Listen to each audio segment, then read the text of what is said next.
This is Where We Live from Connecticut Public Radio. I'm Catherine Shen. February is Black History Month. It's a tradition that started during the 1920s. What was the aim? To recognize Black culture and history, to honor their sacrifices and contributions, and to celebrate their joy and achievements. But it was also about acknowledging what it took to get there and how much we still need to learn.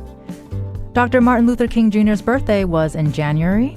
Around this time, we often see his quotes circulate on social media.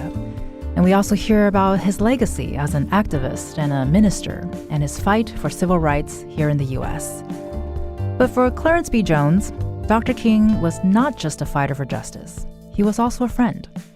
Jones was one of the many giants of the civil rights movement. He served as personal counsel and speechwriter for Dr. King and played a major role in drafting Dr. King's iconic "I Have a Dream" speech. John Henry Smith spoke with Jones earlier this year about his work in the civil rights movement, and we'll also hear about his thoughts on civil rights today. For Connecticut Public Radio, I'm John Henry Smith. What an incredible life my next guest has led. He negotiated one of Muhammad Ali's most famous fights. He did business with the likes of Harry Belafonte, the Rockefellers, and Bobby Kennedy.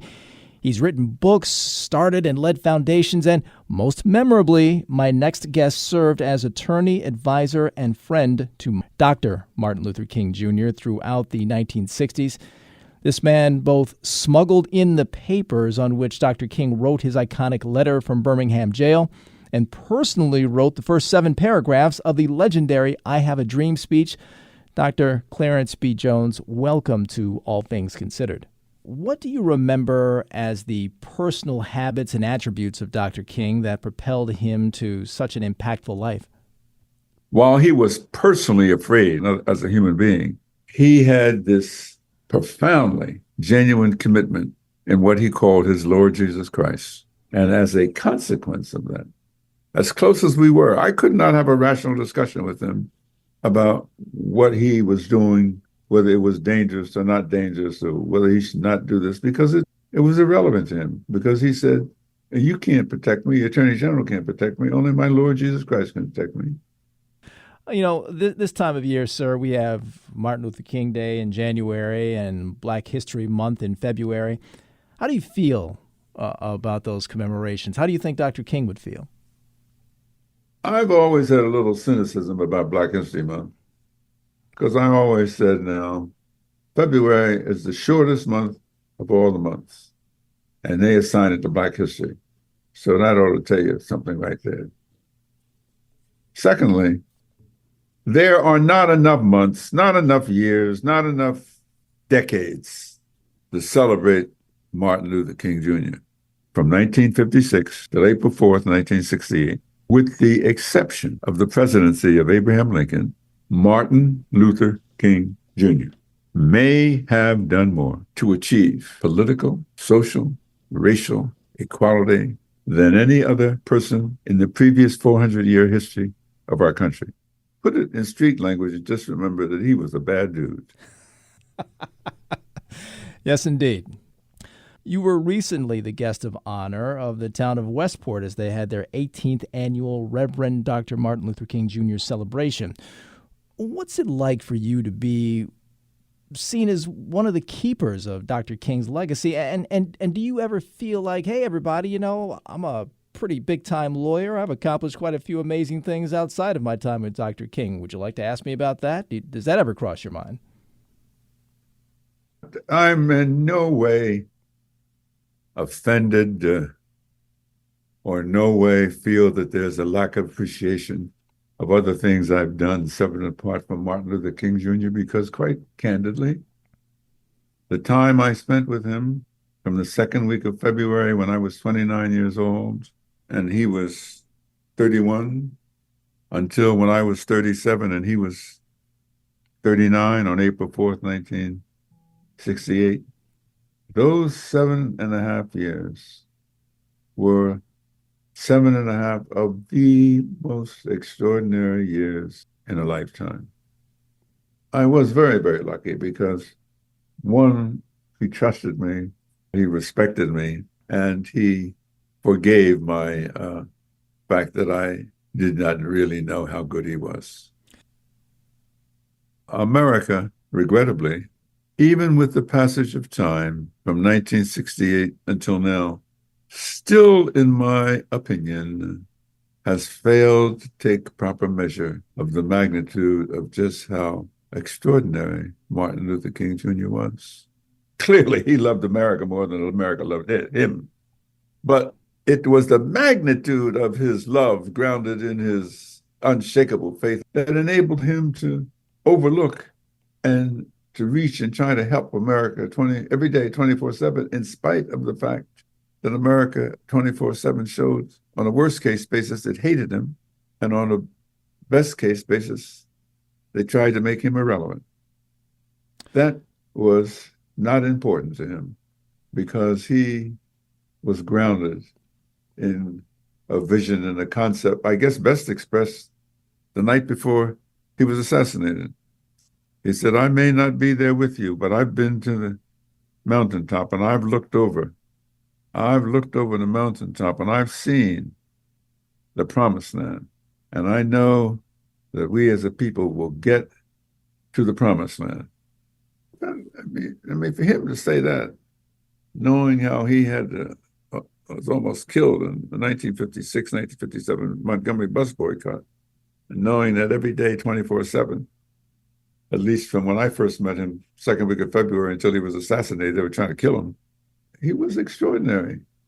Sir, you mentioned one thing a moment ago that I wanted to go back to. You talked about how he loved America more than America loved him.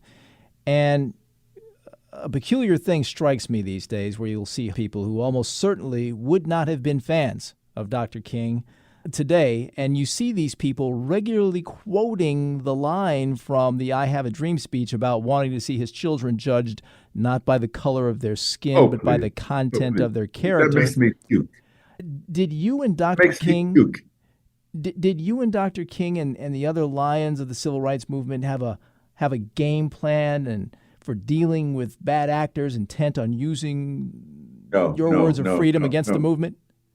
No, because he, better than me and better than most of us, he had a unshakable belief that every sinner's soul can be redeemed.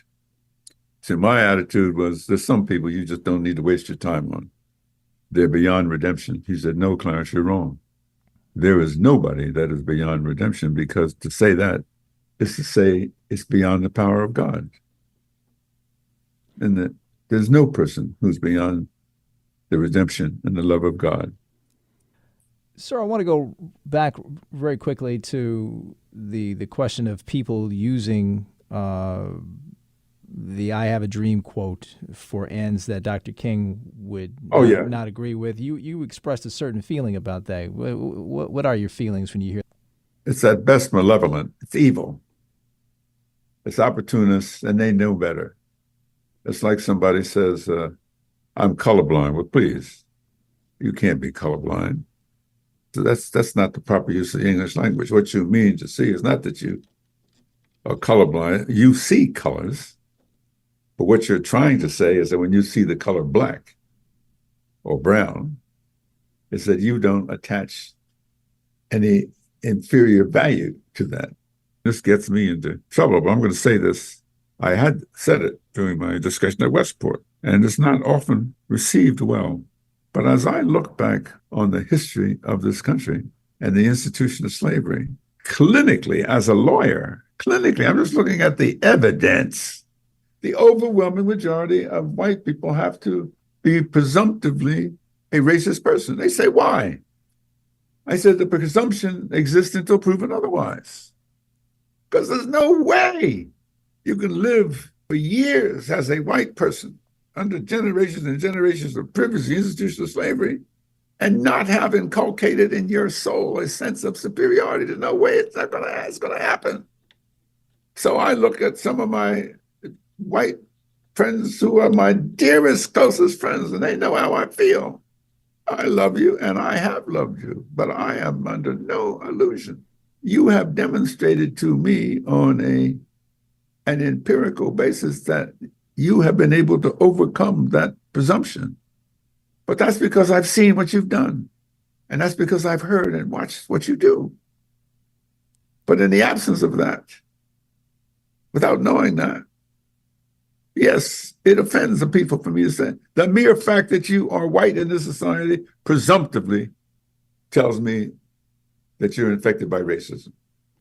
I'm a black man with a legion of close black friends, obviously, growing up in Detroit and attending Morehouse College.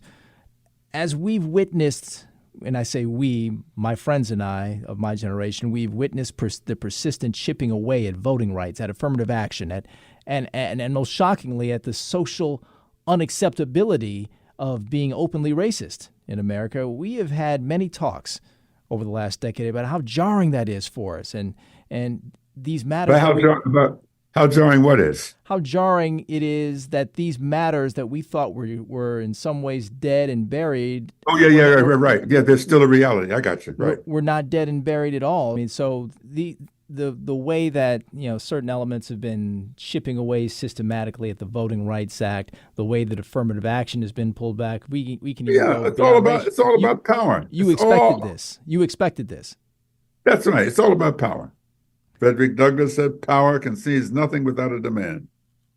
The whole relationship between the races and black and white is a power base.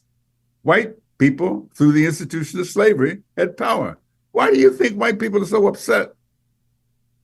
And so upset by all of these civil rights gains and civil rights legislation? Because anything that empowered black people reduce the power that white people had over black people. That's what it's all about. You don't have to have a PhD or be knowledgeable of artificial intelligence. All you have to do is just be able to read and remember some history of this country. That's all you got to do. If Black Lives Matter had come to you when they were first organizing and asked for your guidance in organizing, their movement and their infrastructure, what would you have told them? I would tell them, fine, but you can't do it alone. Black people as maximum 12% of the population, you cannot do it. You want to change the condition of black lives, you got to get the power to do so. And no way that 12% of the population can get 88% of the population to do anything that they don't want to do. You got to have the power to do so. How did your generation do it in a way that this generation's not really trying? Our key challenge was to get significant segments of the 88% of the population to come and join us. Because I used to challenge Dr. King. You can go and preach up, and you can go and do handstands, and you can preach the greatest sermon in the world, Martin. I said, there's no way that 12% of the population are going to get 88% of the population to do something it doesn't want to do. And that's when I began to, as I traveled around, mostly in the north, but sometime in the south, and I see white people. And I see white people at some particular demonstration, some event that we were doing. And I would ask them, I was not shy. Why? Why are you here with us? And invariably they would say, the answer would go something like this, not Dr. Jones, but Professor Jones. I'm here because I'm sure this is what my grandma or grandpa would want me to do. You see, Mr. Jones, my grandpa or grandpa. I am Jewish, they are Jewish, and they died in the Holocaust. And they would say, I'm doing this because I'm sure this is what they would have wanted me to do. Well, that blew my mind. I said, what? Yeah. In other words, they were saying in a nice way, we respect you, Dr. King. And we are moved by some of the things you do, but don't you think that we're supporting you just because of who you are. No, we're supporting you because we want to give tribute to my grandparents. That's what's beautiful to me. What do you think Dr. King would be doing today if he were of sound mind? He would be working 24/7 to try to reduce gun violence. You think he would have ever run for president? Did he ever talk about something like that? No. I can tell you in conversations, he had no discussion about it, but I know people around him, particularly white people in the peace movement, wanted him to do so, but no. It wasn't where his head was at. Well, I'm not going to say that there are not some percentage of people who would like to have seen him a presidential candidate, but neither I or other close people around him would have seen that. I mean, I lived through the Jesse Jackson campaign, of course, of '88, and the Al Sharpton campaign. And they were good campaigns. Mm-hmm. None of them, of course, none of them would surpass Martin Luther King Jr. The only person that was able to carry forward the best of Martin Luther King Jr. was, Barack Obama. Because Barack Obama had developed a skill that, with all due respect, other black candidates like Jesse Jackson and Al Sharpton did not have and still do not have to this day. And that is the ability to speak to white people differently than most black people talk to white people. Obama had a black father and a white mother. After his mother and father split up, he was raised by his mother, and then he was raised by his mother and his grandparents, all of whom are white. And so Obama, contrary to any other black person, has had a history of relating to white people on a day-by-day basis in a very natural circumstance. So when he goes and talks to people at Iowa, they're going to sense it. They're going to sense that they're talking to a person, Negro or black, but who feels so comfortable in talking to them and makes them feel so comfortable. And I say he makes them feel so comfortable because he grew up in a household of white people who loved him. And so talking to white people that he loved was no big thing to him. I've never heard that expressed, but that is very interesting. Very well, interesting. Yeah, that's why I had no doubt he would win the Iowa caucus. Yeah. Well, the white people were going to be taking it back. I said, "Oh my God, we never met a black person talk like that." Of course, they never black person talk like that. How many black people have that experience? With the wars in Gaza and Ukraine, with Americans seemingly angrier and more aggressive than ever, do you have a message of hope for those who look at all of this and see hopelessness? My message of hope is never, never, never, never, never, never, never, never, never, never give up. Why? Because anybody can walk with you in the warm sunlight of an August summer, but only a wintertime soldier walks with you at midnight in the alpine chill of winters. And I am convinced that there are generations and generations yet unborn who are wintertime soldiers. Notwithstanding, they may be born white and presumptively carry the historical virus of racism in their DNA, but they can overcome that by the power of love from people who are not white, who can extend the hand to them of love and genuine reciprocity. So I'm very hopeful about our country. What are your thoughts about the 2024 presidential election? I don't think it's a certainty that Biden will win the election. One of the principal sources of voting strength for President Biden has been the black community. And the black community, particularly under the age of 34, has become disaffected with Biden, from my observation and reading and traveling around the country, because of what appears to them to be the unconditional support of Israel's war against Hamas. The overwhelming majority of, including myself, of course, are opposed to the killing of Jews by these terrorists. Nobody in their right mind could even think about that. But there comes a time when, particularly if you come out of the civil rights movement, you have to believe that while you have to get rid of rats by applying certain chemicals of infestation, human beings are not rats. Palestinians, I am saddened, and I said this at Westport, I'm saddened that the cornerstone of the civil rights movement, for example, was the Jewish-Black alliance. The heart of the Jewish alliance has become unraveled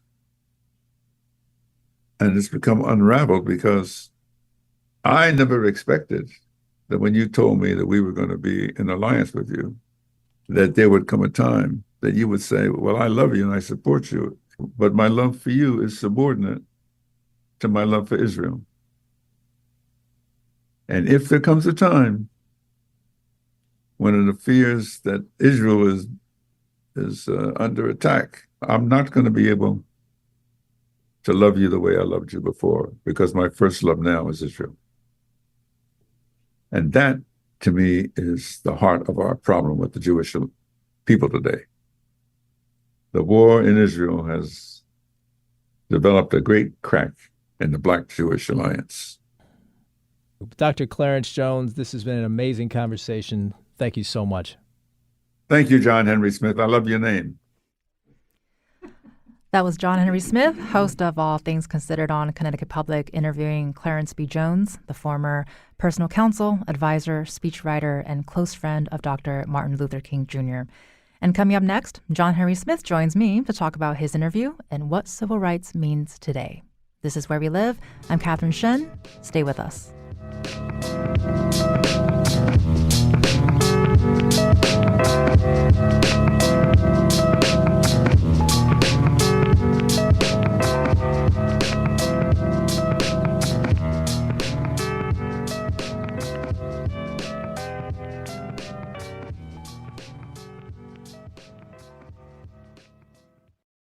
This is Where We Live from Connecticut Public Radio. I'm Catherine Shen.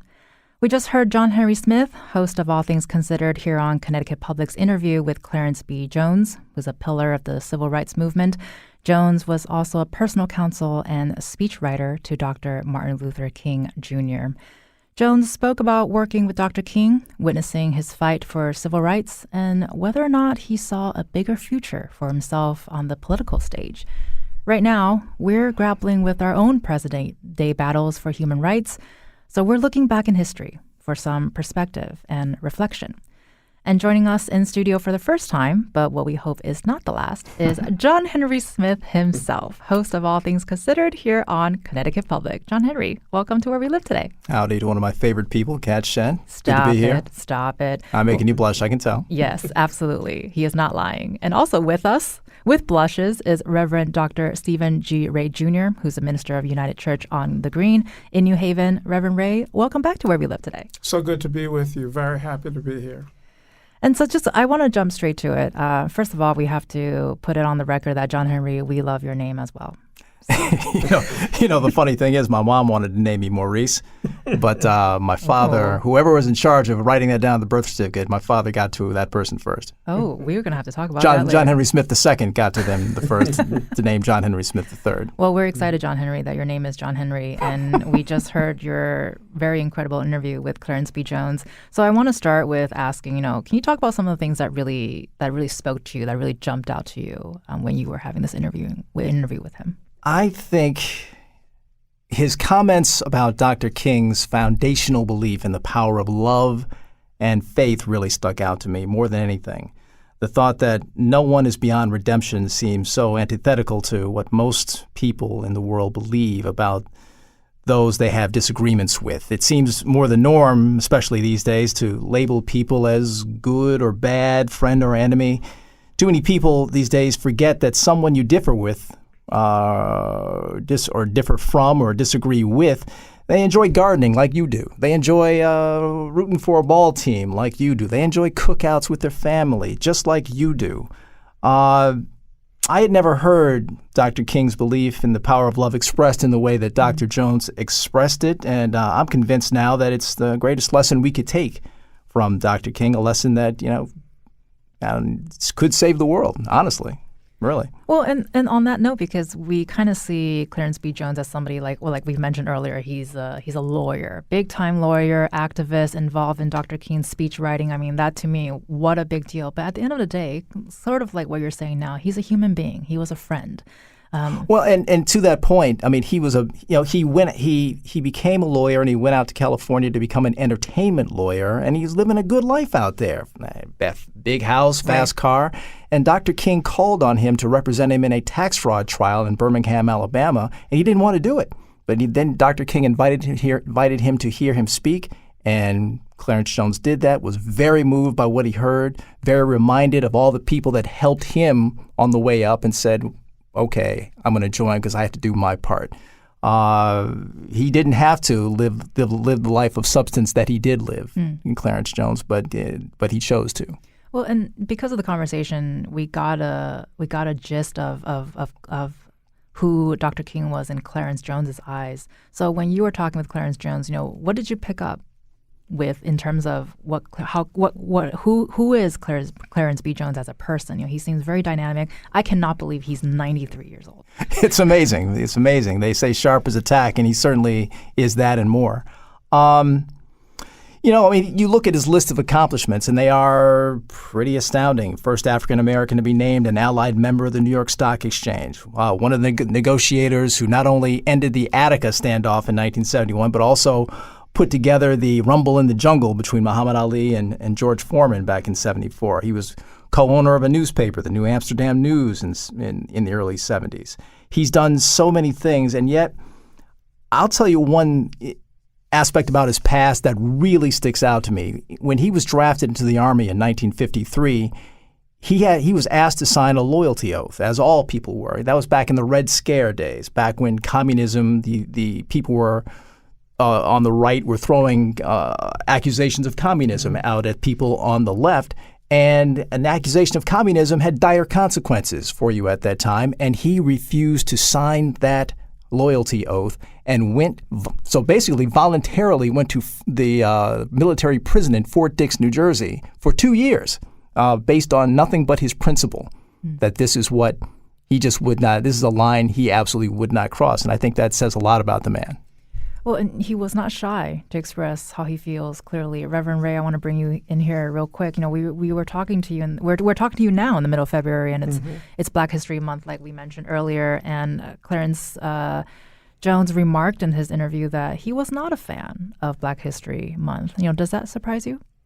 No, it doesn't. I think that for very many people, it's true, and I've heard it my entire life. Well, they pick the shortest month of the year, et cetera. But I think one of the things that we have to remember is that because of the deeply segregated nature of American life, there's a way in which Black people, our history, our existence is so opaque to most white people that we often get a sense that they actually know more about us than they actually do, that they actually care more about us than they actually do. And it's not a malicious kind of uncaring, but it's just a not knowing.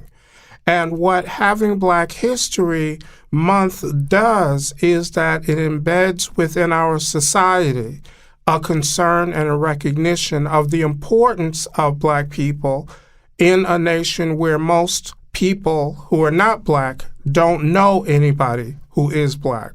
Well, and if I could jump on that, I mean, I think that I remember, I can't remember this guy's name. I think his name was few He was the head of the alt-right a few years ago. Yes. He gained a lot of traction in the media. And I think he said something to the effect that, all things, all of you owe a great debt to European Americans for everything that you have, all the modern conveniences that we have. And, Benjamin Banneker designed Washington, D.C. I mean, you had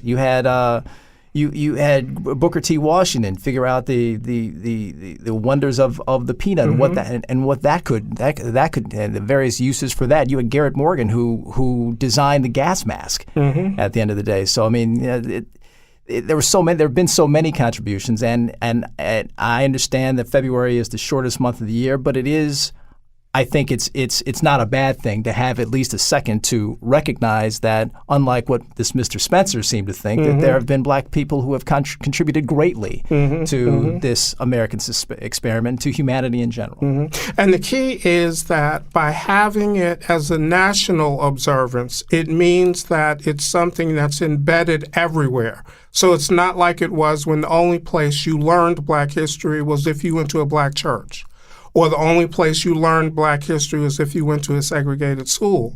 And I think it's particularly important in these days when we're in the midst of a white backlash, particularly in terms of education, and having some sort of commitment to ensuring that there's always a presence of Black history and a Black presence in American educational curriculums, because that's the only thing that creates a future. Because if we are successfully erased, then that will necessarily mean that we will have a very different future for our children, and one that we would not want for them. Well, and speaking of education, also we were talking about commemorations and having February as Black History Month. John Henry, a big part of your interview with Clarence Jones was talking about working with Dr. King.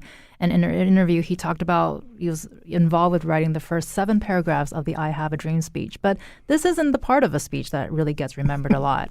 Yeah, and it's interesting that the intro that Jones did write was pretty good and pretty indicative of the man whose professional experience was that of a corporate lawyer and an investment banker. He wrote that America's Black citizens had arrived in the Capitol to, quote, cash a check of liberty endowed on them after emancipation.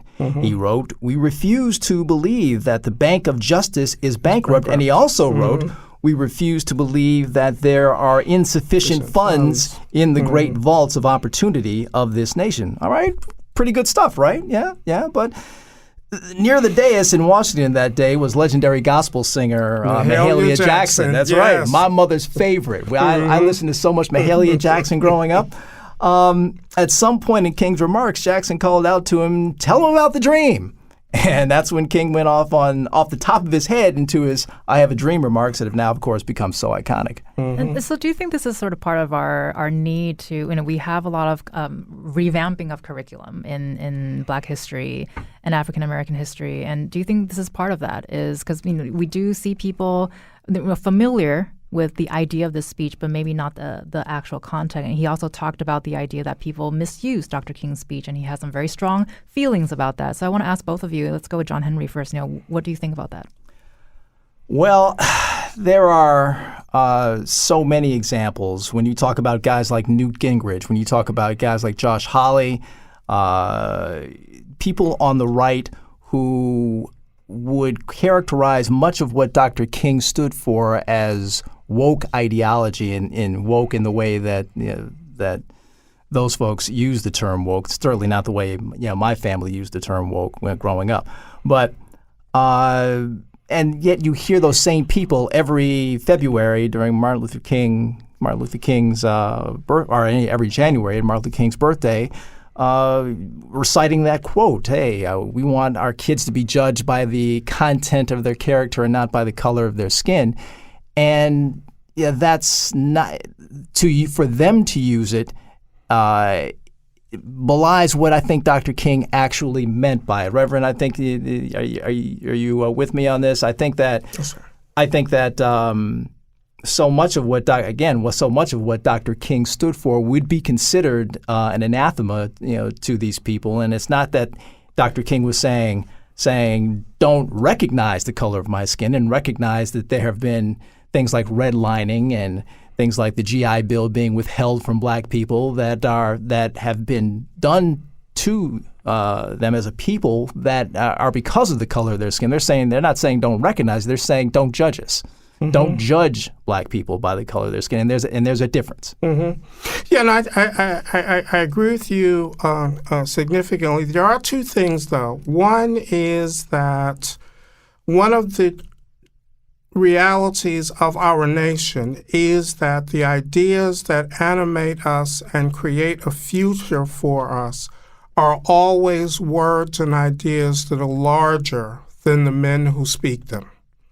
Right? One of the reasons why King always used civil religion as much as he did the Christian religion was because words were given to us. We hold these truths to be self-evident, that all men, not just white men, but all men are created equal and endowed by their Creator with inalienable right. I mean, those are words, and in the same way, the I Have a Dream speech are words that transcend time. They're words that, if we allow them to become prisoners of time, will allow people, like you just mentioned, to use them against what their intent was. So I'm always reminded that as we remember King and we remember the I Have a Dream speech, even though it's being misused now, these words are larger than the man or the time in which they were spoken. And they will always give us something that is a possible future for us. And that becomes critically important because that's the only gift you can give to the next generation, quite honestly, is the gift of the possibility of a different future. And I mean, that's the genius of Black history, right? That's the genius of the Black traditions, of the Black church, of the Black political movements, always giving the next generation something in which they could imagine a future better than they have today. And that's the struggle we're fighting for now because there are people who want to take that away from us. Well, and then we're talking about history. I have one more question for you, Rev Ray, before we go into break is, Clarence Jones talked about the schism between Black-Jewish alliance and the civil rights movement. Can you talk about that? Yeah, I think that the schism he's talking about comes from the fact that most people don't recognize that the relationship that the Jews in America have to Israel is one that they are one people. Black people have a relationship with the Jewish community of America and with the state of Israel as a political reality. And one of the things that becomes problematic is that for very much of its history, the political state of Israel has been supportive of policies that Black leaders and Black communities have never supported. We've never supported a right-wing government that that uses policies that resemble apartheid if they're not apartheid. We've never supported governments that want to make people aliens in their own land, that want to reduce them to being simply people who live somewhere but have no citizenship. We've never supported those things. So what becomes problematic is when very many people expect us to, based upon our relationship with the American Jewish community, unquestionably support the policies of the Israeli government. Because if you know anything about the governments, if you know anything about our political history, you would never expect that for one moment we would support policies or the current administration in Israel. You've been listening to Reverend Dr. Stephen G. Ray Jr., who's a minister of United Church on the Green in New Haven, as well as John Henry Smith, who's the host of All Things Considered. We'll be back with them shortly. You can also join the conversation, 888-720-9677, 888-720-WNPR, or leave us a comment on Facebook and Twitter at Where We Live.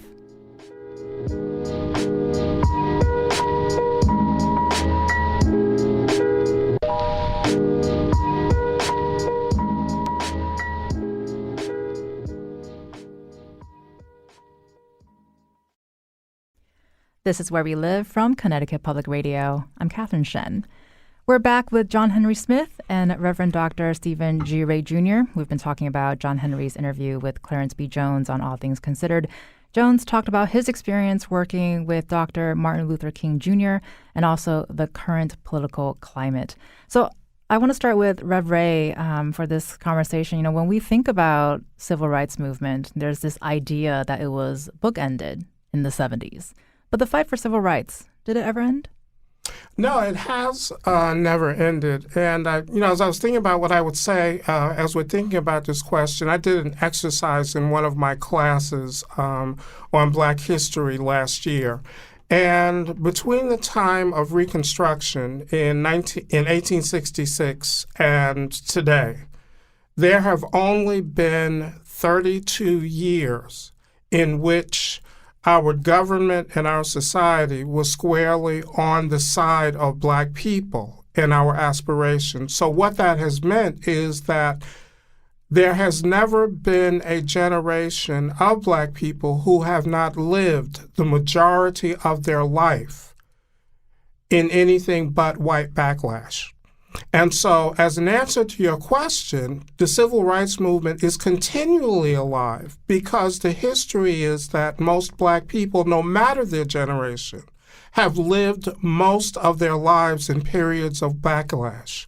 And so as we think about the civil rights movement, it looks different and has looked different all the way back from Reconstruction until today. So the interesting thing, and this is the question about Black history, is how does each generation take its cultural resources, take its lived experience, take its alliances with other communities to build sufficient political support to gain some measure of rights and privileges within our society that are durable. Right? That's the key word, durable, and not just ephemeral. So we're looking at that in the fight for voting rights. Right. And because you mentioned the next generation, and I'm thinking, can your tactics in the 60s work for a country right now that's so divided and may not have a collective conscience? Or is that part of the next generation sort of homework to do in terms of marrying the tactics of history and then bringing it to the present?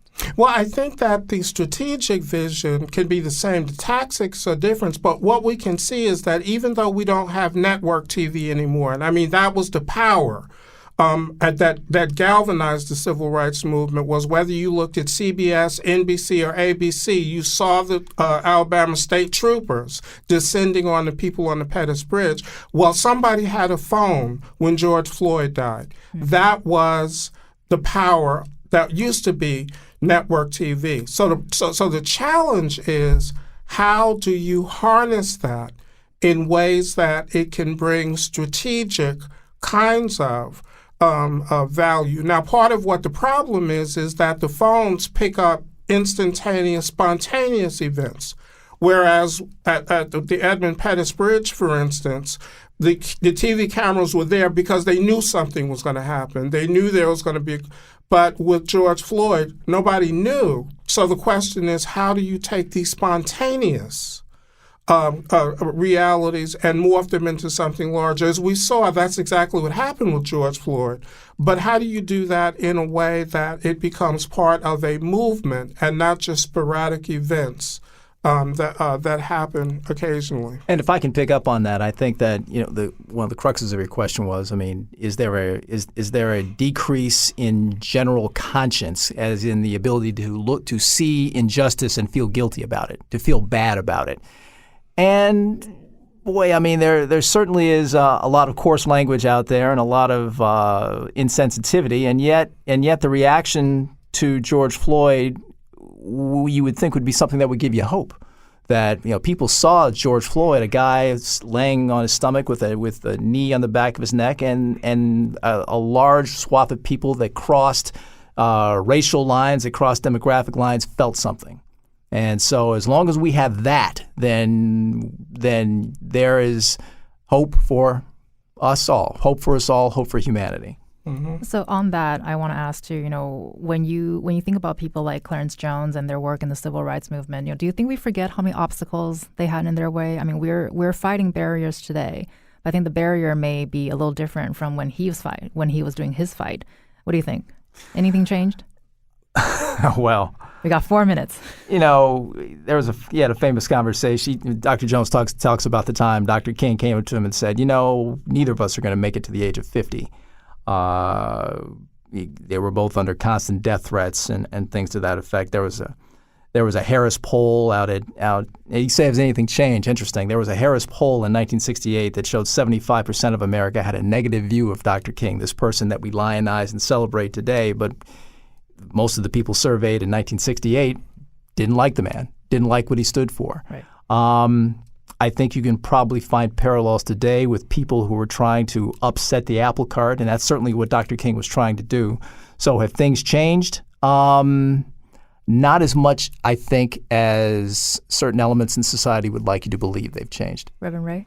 Well, and this has an interesting connection to talking about the Black-Jewish relationship, is that a part of not telling the story is dealing with the trauma of what you've come through. Right. One of the things very many of my Jewish friends talk about was how it is that nobody talked about the Holocaust in the 1950s, 60s, and 70s. So very many of them grew up in these households and had no clue until much, much later. And I think in some ways, when we talk about the stories of the civil rights movement, we forget how many people were killed. We forget how many churches were burned. There were over 300 churches burned from 1957 to 1965. We forget how many people had their livelihoods destroyed. We forget how many people. And so there was a kind of trauma that people went through, and that they didn't want to pass along to their children. And I think that becomes the key. How do you pass the story and the genius of what you did without passing along the baggage? And often the fear of that leads people not to pass along the story. You want to expound on that, John Henry? Well, I tell you, and you talk about, you can go back even further. I mean, all the lynchings that happened between 1913 and I don't have the number in front of me, but I know it was hundreds, if not more. The backlash to Black progress that happened in Tulsa and in Rosewood. Lake Lanier in Georgia, a place that I visited before I really knew the history of it. In North Carolina after Reconstruction. So, they were under great peril in this country. Certainly, disenfranchised people of all faiths and of all creeds have tried to rise up to fight against it, but again at great peril. And so we shouldn't take the peril that the civil rights leaders were under for granted. So I'm talking to a reverend, but this is going to be challenging, but I'm going to give you 30 seconds, Reverend Ray. What do you hope our listeners get out from this conversation? Well, I hope that they get from this conversation the power of hope that was given, because that was one of the last things, right, that Joan said, was the power of hope. And that's the one thing, and in that regard, I'm a disciple of Jesse Jackson. You have to keep hope alive. You have to make sure it doesn't die. And that's been the witness of Black history, from my perspective, is a people who have never let hope die. Same challenge to you, John Henry, as a fellow host. 30 seconds. What do you hope our listeners get out from this conversation? Well, I hope one thing I hope they understand is the power of the collective. I mean, the famous line, and guys, help me with the line. The famous line from the letter from Birmingham jail is, injustice anywhere is a threat to justice is a threat everywhere. to justice everywhere. And if everybody adopted that, then suddenly injustice would be up against it. And so if you remember that lesson, that is a good lesson for life. Mm-hmm. You've been listening to John Henry Smith, who's the host of All Things Considered. Thank you so much, John Henry, for being with us today. Thanks for having me. And also Reverend Dr. Stephen G. Ray Jr., who's the minister of the United Church on the Green in New Haven. Thank you for being with us again today. Thank you for having me. Thank you both so much. I'm Catherine Shen. Today's show is produced by Tess Terrible. Our technical producer is Kat Pastor. Download Where We Live anytime on your favorite podcast app. And thank you so much for listening.